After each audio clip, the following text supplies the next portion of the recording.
Rexon, hi, we're around the fire again. Yeah, Let's good. shake each other's hand because I think it's becoming a tradition around the fire. And nice. very welcome to Fireside Sunday evening. And yeah, we're sitting around the fire. There's a few people around here. I think I'll do a quick introduction. Rexon can introduce himself in 2 seconds. But first of all, Angie in the Live Control Center, William in there as well. Hendrik, my very good friend, Hendrik Heil Arendt as we call him behind the camera. Andre Klaassen here as well, another good friend. I'm Peter Pretorius, and I'm Rexon. As you all know me, I'm joining around the fire for tonight.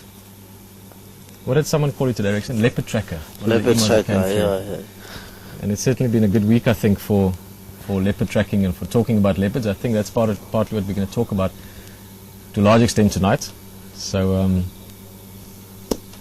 yeah, for sure. We're going to talk more about leopard, sometimes additional on how we track leopard, how we find leopard around the area, which is good. yeah, I think it's been such a rush getting ready for this, actually, so I just need to relax a little bit, Rexon. Remember we're around the fire, but it's obviously been a fantastic week for leopard. We've had a whole lot of different sightings. Rexon and myself were literally on the way back tonight just thinking about it again, almost sort of reminding ourselves of the leopard highlights of the week, never mind all the other things we've seen as well, which we'll talk about as well. But when did all this start happening with Karula getting on heat? It was about 3 days back. 3 days back, because 4 days back, I believe. The first time when we had the leopard was around here at the camp, and Odo was coming from north, and we were not sure exactly what the leopard up to, but the second day we were able to pick up and know what's going on, because the guys located the leopard, and when we follow up we ended find the dominant male leopard. We haven't seen on the camera. The other guy just told us there's other male from the other side. And then I'm trying to remember again. Sorry, I'm just which leopard? So we spoke about it briefly earlier. Did we see Matimba first, and then Mafufunyan the next day? Yeah, Matimba first, Mafufunyan, and yeah, we see Karula, Safari as well. Safari as well. Yes.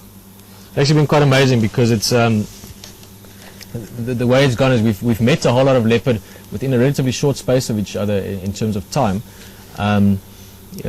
All leopard that we're aware of, but I mean we've gone sometimes for quite a while without seeing Mafufunyan, without seeing Matimba, and of course then Karula being in the area all the time. She's been in camp twice. She was here last night and the night before playing in the washing.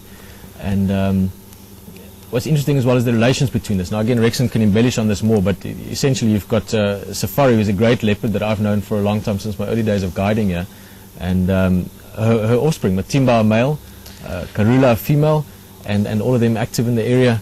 And even that great drive I had with you guys, that's another highlight for me this week, you guys visiting.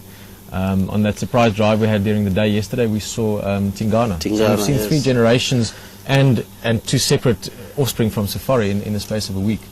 And we're going to see another soon, very soon, I believe. It's amazing how all this leopard can spread out around the area, as we can experience the generation of the leopard. If the leopard is mating now, Karula especially, very soon, in 110 days, we'll be able to see the youngster, and that will be very, very awesome for us, very good, because we're able to put this in data and know exactly how it works. Everybody will know what's going on with the cubs when they started to mate. Actually, when we're lucky again, if we can get them, I mean, when the mother having a youngster was still young, it will be very good. It's super relaxed, but they've still got blue eyes. Yeah, I've only once seen a cub with blue eyes. Black in color. You know. I was able to track that. You know, I will be very keen to check the den. Oh yeah, no, that'll be something. And it's been very special, I think, that has happened around here as well. I mean, we've been sitting here listening at night, every night, making a noise, and so sort of been aware of it around camp. Rexon, sorry, I want you to start telling us a story, because at the moment we sort of feel like we're just talking about the facts of it.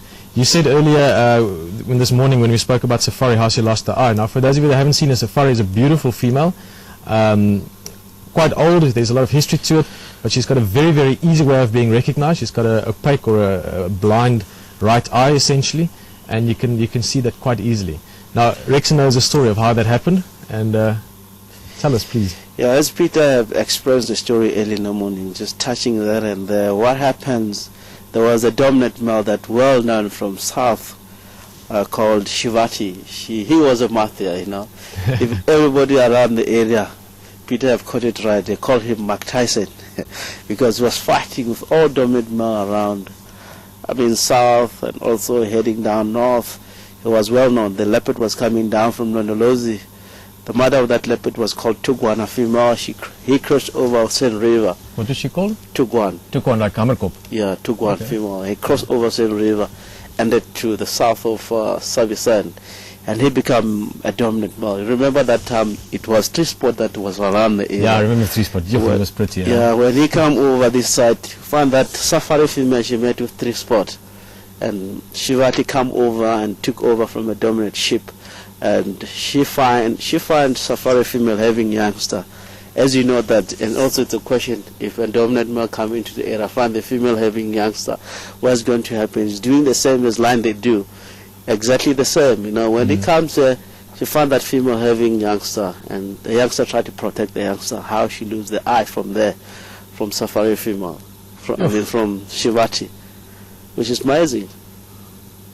Yeah, it is, And I mean, I'm thinking back 3-4 years now, 4-5 years almost. She was still dominant. She used to be around here a lot. I remember when she had Basile and those youngsters. Yeah. They lived here at Gary Waterhole and Treehouse Dam, really. She was a very relaxed leopard. Remember that time. She was always around here, she likes marula trees, hanging on a marula. You can drive underneath the leopard. I mean, while she's on top of a marula, she don't mind vehicles. I mean, people on trekking, you know, she was amazing leopard. You can trek like up to 10-15 meters without realizing. You can hear the leopard growling and crouching down, and you know there's a leopard around you, then you back up so easy on that way. She's a very good leopard, gorgeous. I believe that she start to move towards the area. She might settle around like Impala Plains on that area, Treehouse there. Maybe, you'll never know. Yeah, I'd be very happy. She's like you say, she's awesome. Yeah. We've actually seen a lot of leopard this week. Sorry, I'm still saying sorry a few times because I'm really just trying to realize that we're just sitting around the fire and chatting. And we've seen, let's do that again, Matimba, Mafufunyan, Safari, Tingana, and Karula. And your Dan was around, we didn't see him. But that's 6 leopards in the space of a week.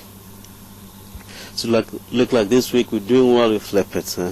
Yes. I believe if it's like this for the whole 2 weeks, huh, we start to enjoy a lot around here, around the camp. As far as know, Karula, she's coming to the camp. As Peter said, if she have youngster, Peter, I believe she'll bring the youngster and play around the washing, and we'll be able to see from here, I believe. So she's a gorgeous leopard, I believe. She's good. Yeah, no, she is. As everyone knows, I mean, I think by far, of all the characters out here, Karula is probably one of the ones I think that's climbed into everyone's heart the deepest. She's a very special cat. We've seen the youngsters growing up.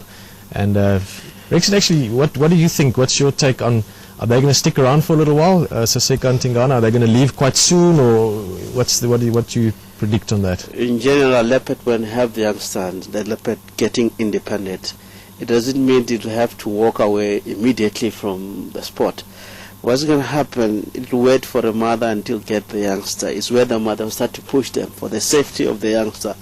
It will push them very far. If it happens, if the mother loses the youngster in the early stage, it means Saseka and Tingana are still living around the area, but slowly pushing them out. But if the mother is successful on the youngster, on the new youngster that it will be around very soon, it will mean Tingana and Saseka, they have to push. The mother have to push them away. Maybe they'll settle our neighborhood. Maybe you'll never know what's going to happen, but it can happen. But if you look at South and how the leopard operates, it really confuses us. If you're down south, there's quite a lot of leopard in the same area. We know that leopard are territorial, but because of overpopulation, you know that in South End is only area, the high density of lions and leopard around here. We tend to see leopard sharing territory like that. But it can happen. It can happen. They move out. It can happen. Stay. We will see it now and then, but maybe somewhere else that will be more dominating. You'll never know what's going to happen. But it can happen like that way.